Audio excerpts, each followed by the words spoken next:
1 Pedro capítulo 4, a primeira parte do versículo 7.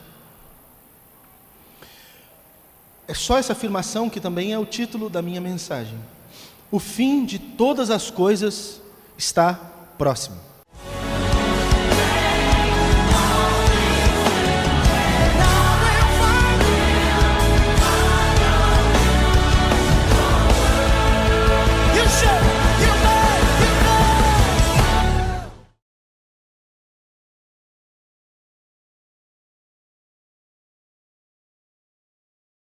O que isso tem a ver com um novo tempo, né? Tem a ver que a consciência deste fato nos leva a ter atitudes diferentes. Na verdade, a minha intenção hoje era justamente falar a respeito dessas atitudes que devemos ter por conta do fato do fim estar próximo. Mas hoje, infelizmente, eu precisei, ou felizmente, não sei, dividir a mensagem para que eu não ocupasse muito tempo deste culto de hoje. Então eu dividi, na semana que vem, eu volto a falar nesse texto mais alguns versículos e explicar quais devem ser as nossas atitudes diante do fato de que o fim de todas as coisas está próximo. Eu tenho certeza que é do conhecimento de todos os que estão aqui, que a volta de Jesus é certa. Eu acredito que nenhum de vocês aqui duvide de que Jesus vai voltar. E acredito, inclusive, que alguns de vocês desejam que isso aconteça. Alguns sabem, mas alguns desejam. Eu sei que não é o desejo de todos, porque, vamos só para você pensar um pouco.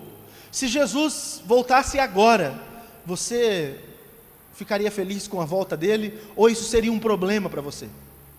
A volta de Jesus para você agora seria encarada como? Porque nós sabemos que haverão dois grupos no momento da volta de Jesus. Os que, segundo o profeta, hão de olhar e se alegrar, e aqueles que, como também diz outro profeta, hão de, em vendo a volta dele, hão de se desesperar, como uma mãe que perde o seu filho único, que é uma dor terrível. Vocês podem ser qualquer um desses dois grupos. Então eu sei que, embora todos aqui tenham consciência da volta de Jesus, eu não sei se todos vocês anseiam pela volta de Jesus. É fato que a oração que nós aprendemos na Bíblia Sagrada, e assim termina inclusive o livro do Apocalipse, é Maranata, ora, vem Senhor Jesus. A oração da igreja, da noiva de Cristo é, vem Senhor Jesus. Esse devia ser o desejo de todos os crentes. Mas eu sei, como eu disse, que alguns temem o momento da sua volta, porque pensam, se ele voltar agora, eu estou lascado. Mas, embora todos nós tenhamos consciência que a volta de Jesus é certa, que a volta de Jesus está próxima, nós pensamos muito pouco a respeito do fim que também se aproxima junto com a vinda do nosso Senhor Jesus. O fim de todas as coisas está próximo, é o que Pedro diz aqui. Algumas pessoas interpretam que o fim de todas as coisas significa que todas as coisas deixarão de existir. Então tudo será aniquilado. E para ser muito sincero, para muitas pessoas, se tudo fosse aniquilado, se tudo terminasse, seria muito bom para um grupo de pessoas. Porque se tudo acabasse, não teria punição, não teria castigo eterno, então estaria muito bom para algumas pessoas, estaria no lucro. Acontece que não é isso que o Pedro está dizendo aqui. A nossa língua portuguesa nos prega muitas peças, e é muito complexo fazer uma tradução, ainda mais de uma língua tão antiga, como o grego, koiné, que é a língua que o Novo Testamento foi escrita. Quando fala que está próximo o fim de todas as coisas, não diz no texto grego que todas as coisas estão prestes a serem extintas, aniquiladas. Está dizendo que esse período que nós vivemos deixará de existir, mas não significa que não existirá mais nenhum período. A ideia é, o fim, a finalidade de todas as coisas chegará. Será completa todas as coisas. Uma palavra muito próxima dessa que está usada aqui para falar de fim, é também uma palavra que Jesus se utilizou para falar que estava tudo consumado na cruz. Lá ele fala tetelestai, aqui é teleios.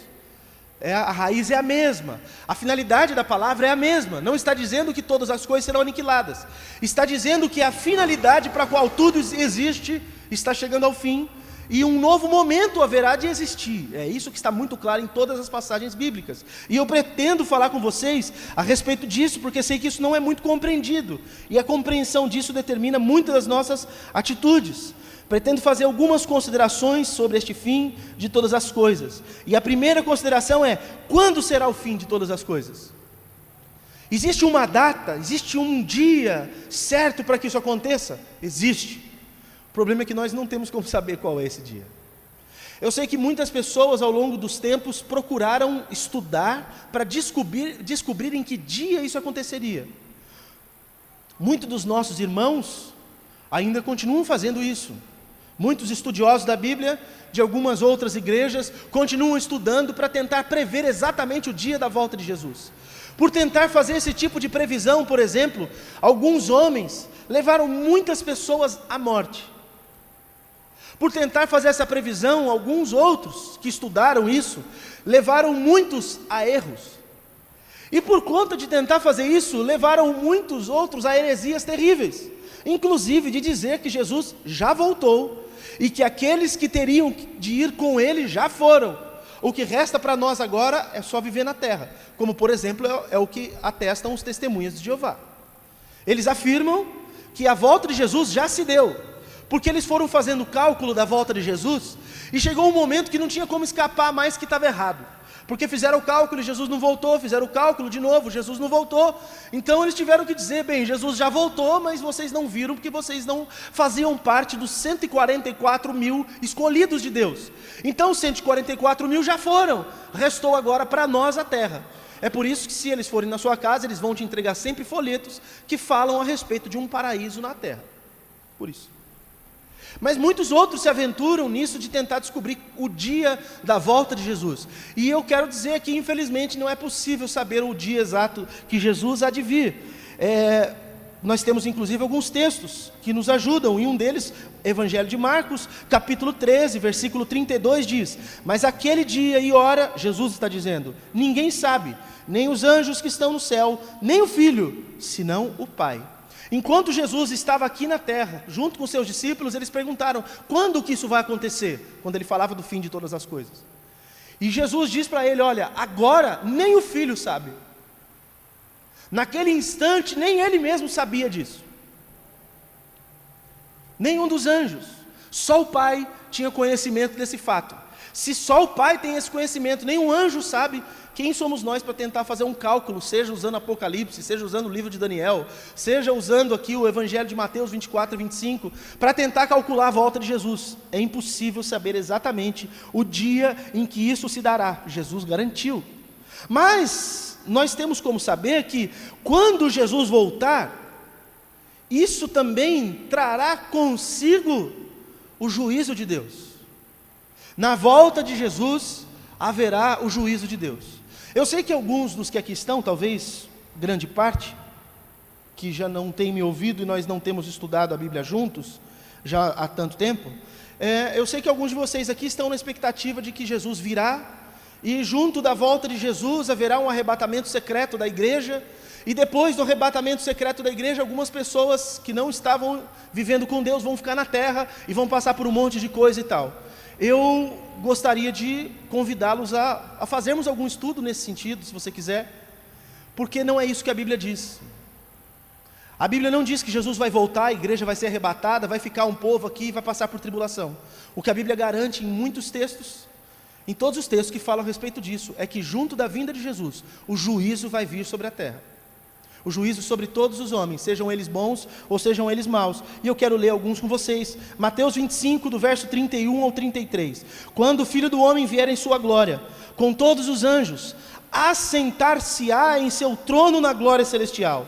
Todas as nações serão reunidas diante dele, e ele separará umas das outras, como o pastor separa as ovelhas dos bodes, e colocará as ovelhas à sua direita e os bodes à sua esquerda. Primeira carta de Paulo aos Coríntios, capítulo 15, verso 22 ao 24. Pois da mesma forma como em Adão todos morrem, em Cristo todos serão vivificados, mas cada um por sua vez. Cristo, O primeiro, depois quando ele vier, os que lhe pertencem, então virá o fim, quando ele entregar o reino a Deus, o Pai, depois de ter destruído todo domínio, autoridade e poder. E por fim, Apocalipse capítulo 20, do verso 11 ao 13. Depois vi um grande trono branco, e aquele que estava assentado, a terra e o céu fugiram da sua presença, e não se encontrou lugar para eles. Vi também os mortos, grandes e pequenos, de pé diante do trono, e livros foram abertos. Outro livro foi aberto, o livro da vida. Os mortos foram julgados de acordo com o que tinha feito, segundo o que estava registrado nos livros. O mar entregou os mortos que nele havia, e a morte e o Hades entregaram os mortos que neles havia, e cada um foi julgado de acordo com o que tinha feito. Temos dezenas de textos que falam a respeito desse assunto. É óbvio que, como esse não é o meu ponto principal, não vou conseguir me ater demais a essa questão.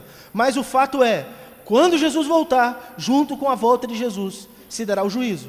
Então nós, quanto ao momento da volta dele e do fim de todas as coisas, nós não sabemos o dia, mas nós temos que ter a convicção de que voltando Jesus, Deus julgará todas as pessoas da terra.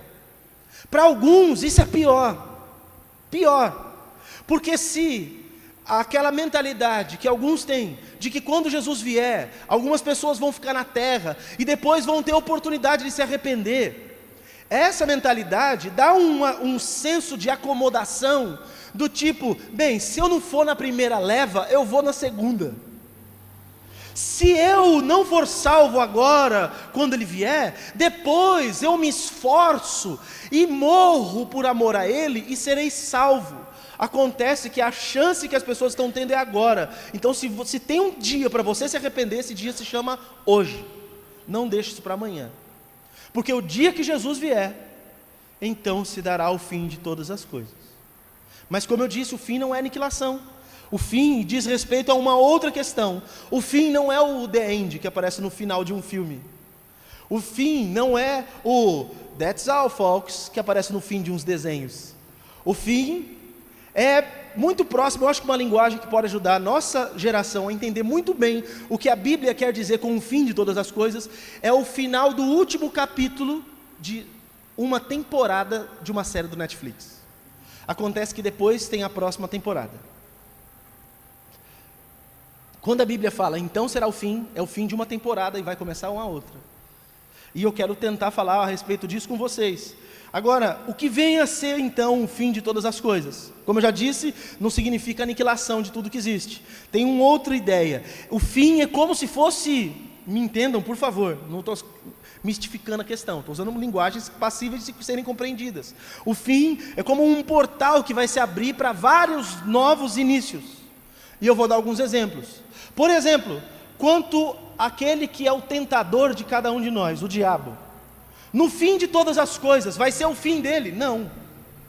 No fim de todas as coisas, Apocalipse, capítulo 20, versículo 10. E o diabo, que os enganava, foi lançado no lago de fogo e enxofre, onde está a besta e o falso profeta. E de dia e de noite serão atormentados para todo o sempre.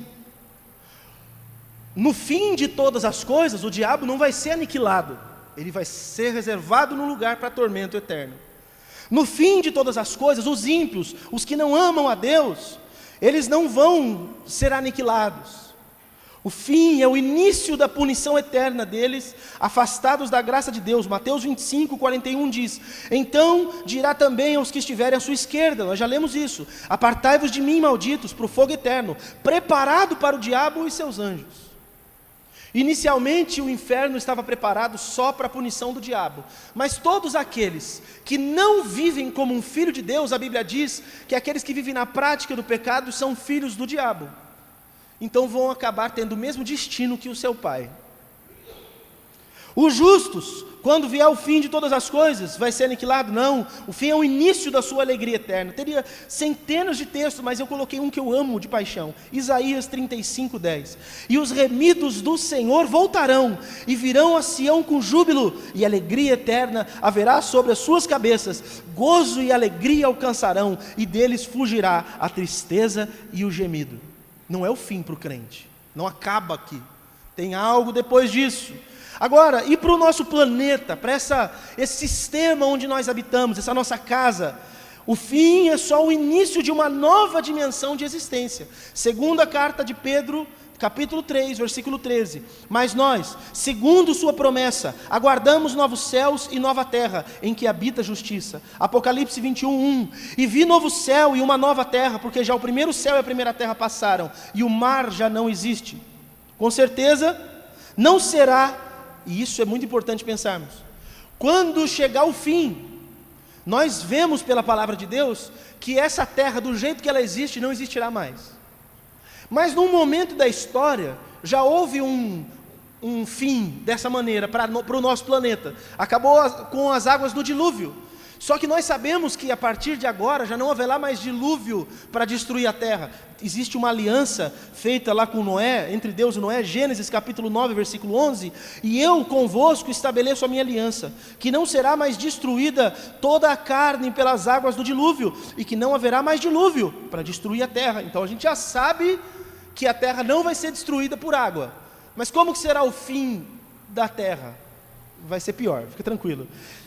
2 Pedro capítulo 3, versículo 7. Pela mesma palavra, os céus e a terra que agora existem, estão reservados para o fogo, guardados para o dia do juízo e para a destruição dos ímpios. Aí do verso 10 ao 13 diz: o dia do Senhor, porém, virá como ladrão.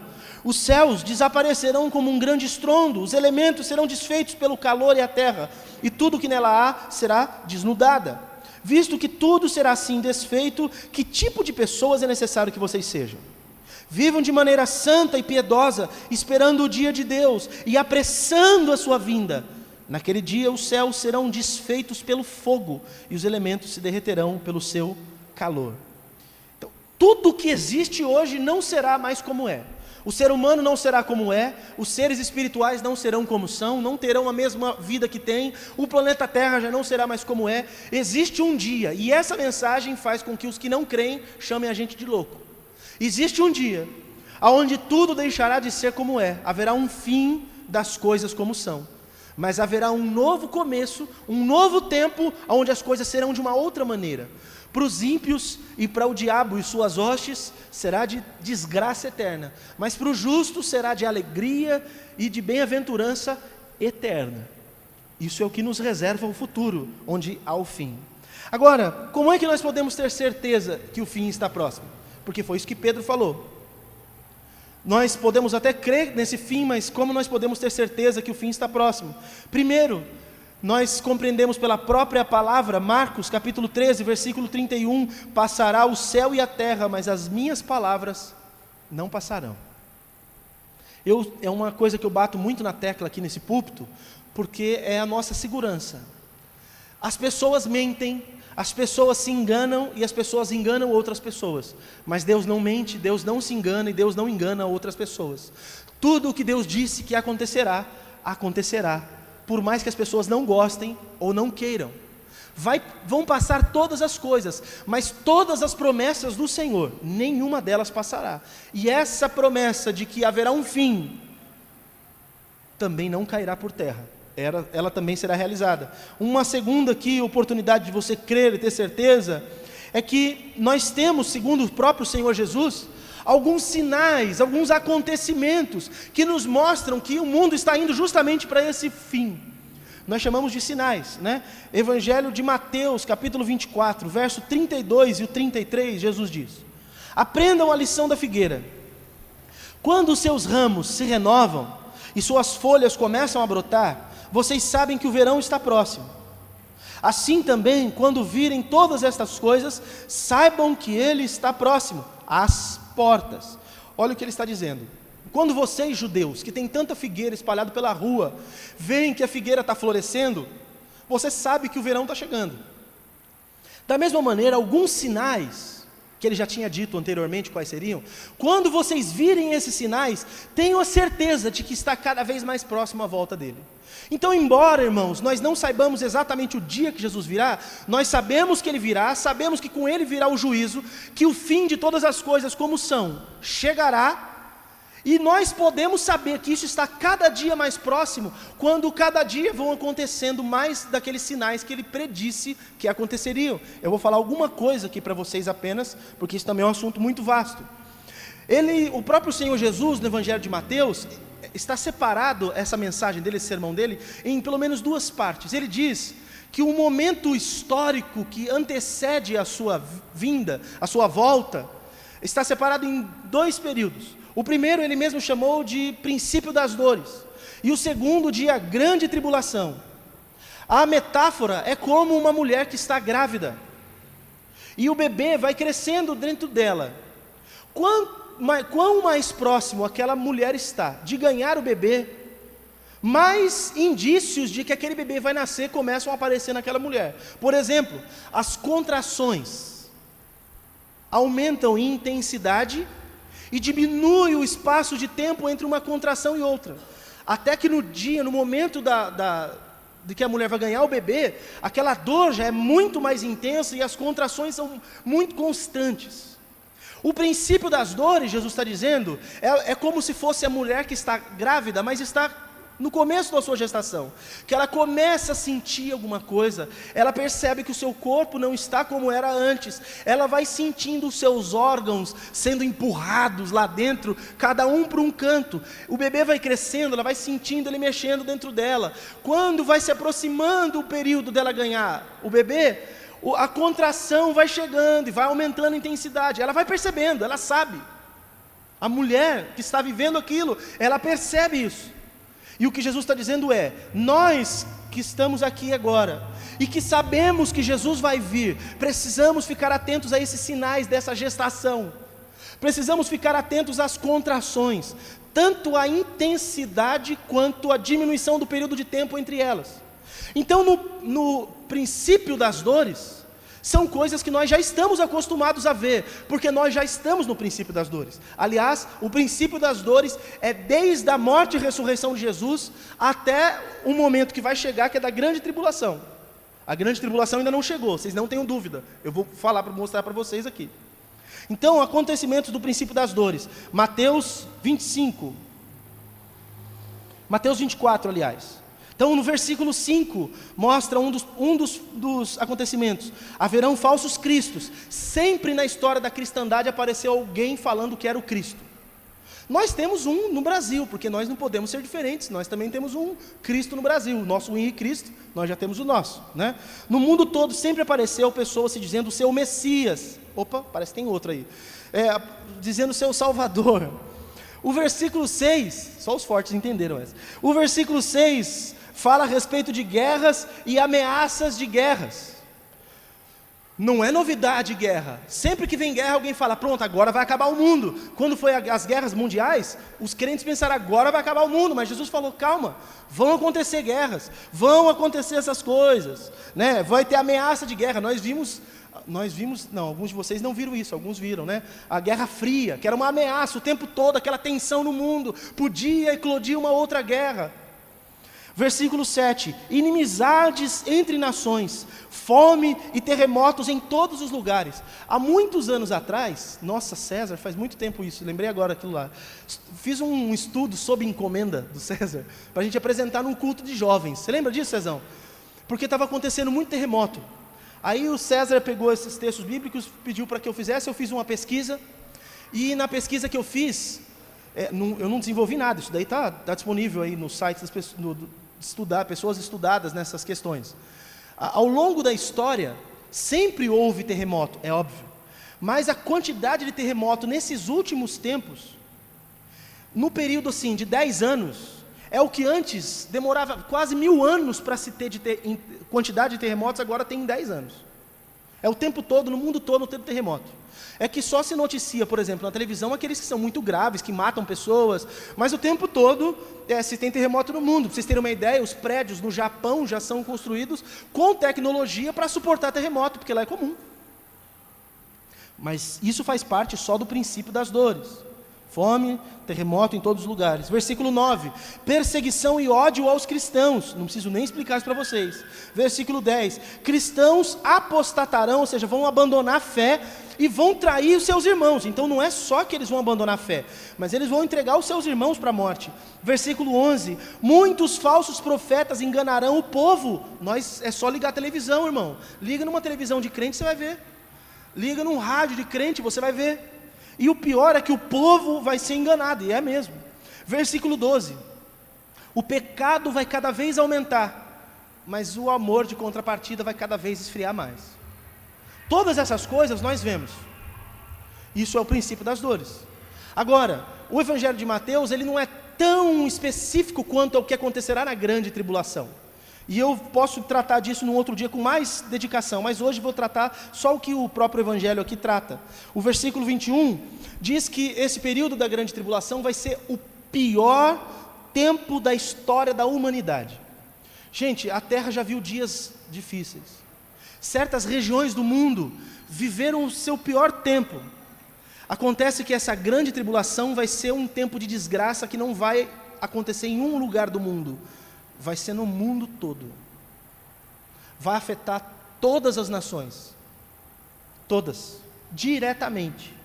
As desgraças que virão nessa grande tribulação vão ser em todos os lugares. Jesus falou que nunca houve na história isso, e nem nunca mais haverá um momento como esse. E o versículo 24 mostra uma outra característica: falsos cristos e falsos profetas farão, não apenas enganarão as pessoas, mas farão sinais miraculosos, que se possível fosse, enganaria até os escolhidos de Deus. Deixa eu prevenir vocês de uma questão, preste atenção nisso.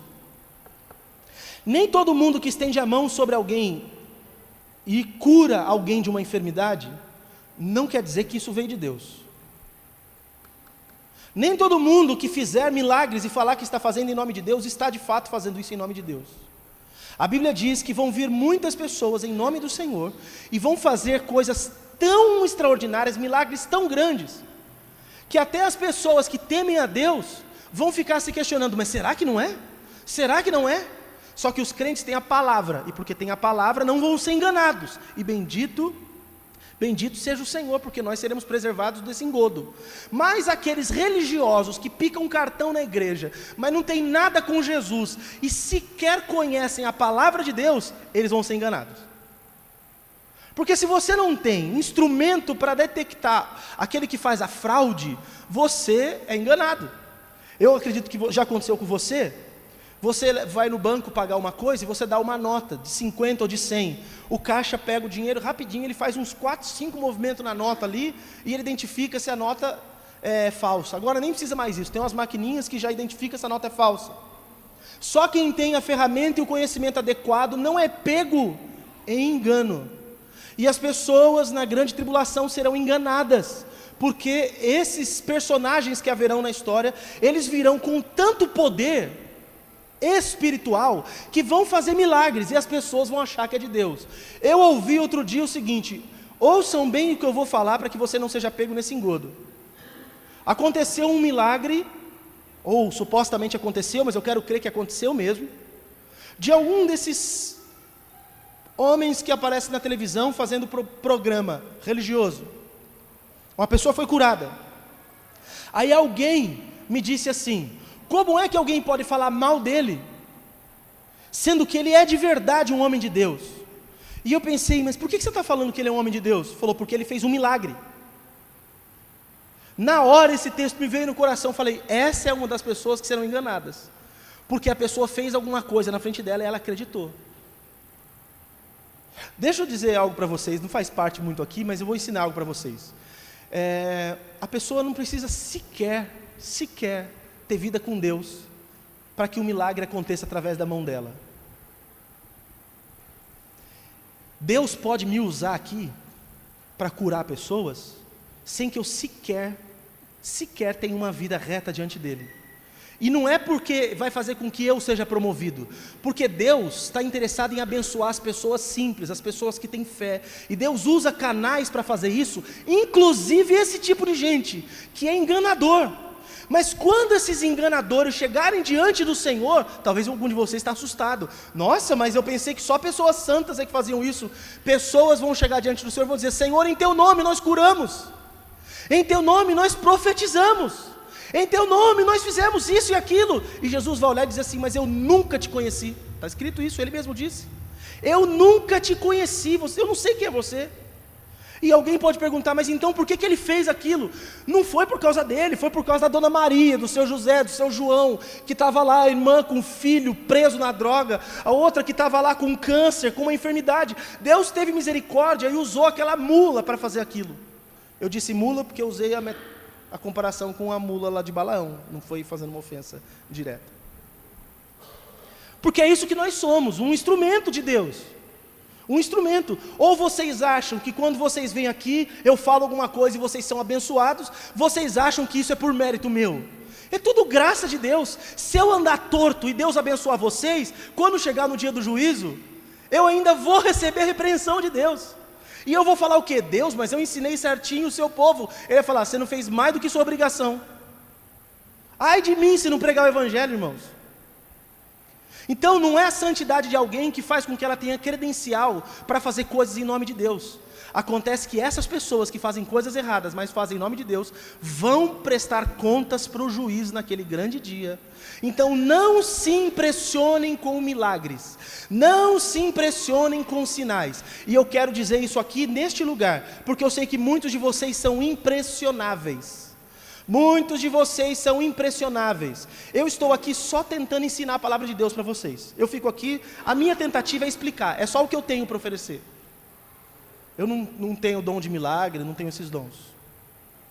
O que eu posso fazer é ensinar, explicar o que está escrito na palavra. Mas se viesse uma pessoa aqui e começasse a rodopiar, e começasse a falar um monte de coisa que pode ser ou pode não ser verdade, alguns de vocês aqui ficariam loucos e eufóricos. Se viesse alguém aqui que vocês nem sabem a vida que ela tem, nem sabem se ela é de Deus ou não, e começar a falar, vem aqui agora e tal, alguns de vocês iriam cegamente, porque são impressionáveis. Alguns de vocês ficam batendo de porta em porta na casa de gente que fala que é profeta, profetiza, para fazer coisas supostamente em nome de Deus. Eu vou lá para saber o que Deus tem para falar comigo. Deixa eu dar uma palavra de Deus então para a sua vida. Não é profecia, é uma palavra concreta da parte de Deus para a sua vida. Você quer saber o que Deus tem para você? Leia a sua Bíblia. Faz esse esforço, vai para a tua casa, ora, leia a tua Bíblia, Deus vai falar com você. Vai, se coloca em secreto com o teu pai, e o teu pai que te vê em secreto vai falar com você e vai te recompensar inclusive publicamente. Eu não estou negando o poder e a eficácia do dom de profecia, mas nós não ficamos correndo atrás dessas coisas, porque nós temos livre acesso até Deus. Quem tem livre acesso a Deus não precisa ficar com mediador, é assim que funciona. Você pede para alguém fazer no seu lugar se você não pode, mas por que vocês vão pedir para alguém se vocês mesmos podem? Aí talvez você me diga, pastor, eu preciso que alguém fale em nome de Deus para mim, porque eu não consigo ouvir a voz de Deus. Então, isso é um ótimo indício de que você precisa se firmar com Deus, precisa ter mais intimidade com Deus, porque Deus fala com todo mundo. A questão não é Deus se Deus fala, a questão é se eu ouço. Amém, meus irmãos? Eu quero, em nome de Jesus, que alguns de vocês aqui tenham o dom de profecia, para Deus usar e profetizar coisas que Deus queira na vida dos irmãos. Mas não fiquem batendo na porta dos outros aí. Eu vou na igreja tal, porque na igreja tal eu sei que tem um profeta. Não fica correndo atrás dessas coisas não, porque eu já disse que isso é macumba gospel. Isso é tarô gospel. Eu vou lá para ler minha sorte. Isso é tarô. Você só tem vergonha de ir na macumbeira. Então você vai na missionária. É isso. É só vergonha de ir na macumbeira. Para com isso. Não seja hipócrita. Aí aponta o dedo para os nossos amigos que fazem parte de centro, apontam o dedo para ele e fazem a mesma coisa com outro nome. É feio isso. Não seja hipócrita, né? Mas como conclusão, porque eu disse que eu dividi a mensagem no meio para caber aqui nesse tempo de hoje. A primeira afirmação conclusiva: esteja certo, Jesus vai voltar. Se você não está esperando, passe a esperar. Ele vai voltar. Será que aqui nós temos pessoas que desejam que Jesus volta? Amém? Será que hoje a gente pode orar assim, Senhor, volta agora? Ou será que alguém aqui vai ficar com medo e falar, não, melhor não voltar agora, vai que, né? Não, arruma a tua vida hoje em nome de Jesus, vamos desejar a volta do Senhor. Segunda afirmação conclusiva: a volta de Jesus vai trazer o fim de todas as coisas, mas não é aniquilação, como eu disse. É o início de um novo tempo, para o diabo, de tristeza, para os ímpios, de tristeza, para os justos, e para o lugar de habitação será um tempo de glória e de alegria. Confie que Deus está preparando coisas maravilhosas. E por último, você deve estar atento aos sinais que a Bíblia já narra. Fica atento ao que está acontecendo.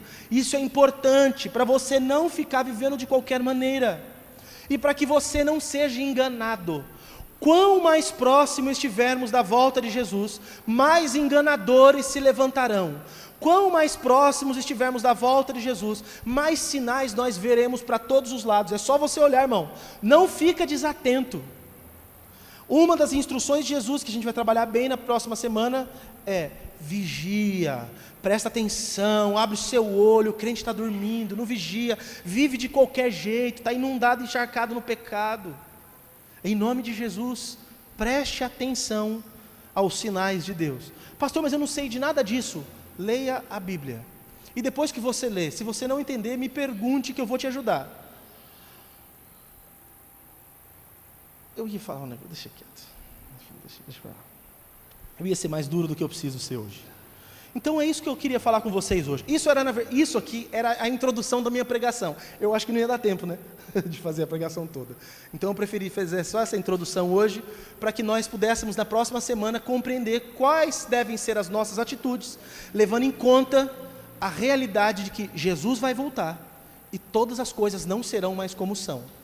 Inclusive, você que faz todos os seus projetos existenciais dizem respeito a essa vida, tudo que você tem, um dia não vai ter mais, porque nada disso vai existir mais. Se todos os projetos da sua vida é para ter dinheiro, construir coisa nesse mundo, eu acho que está na hora de você rever os seus planos, porque um dia, nenhuma casa vai ficar no lugar, nenhuma pedra vai ficar sobre pedra, tudo vai ser transformado. Então é bom você fazer planos de coisas espirituais, busque as riquezas que são do céu, busca um tesouro onde a traça não come, onde a ferrugem não destrói, busca um tesouro no céu, e aí sim você vai compreender o que é de fato viver com Deus. Amém?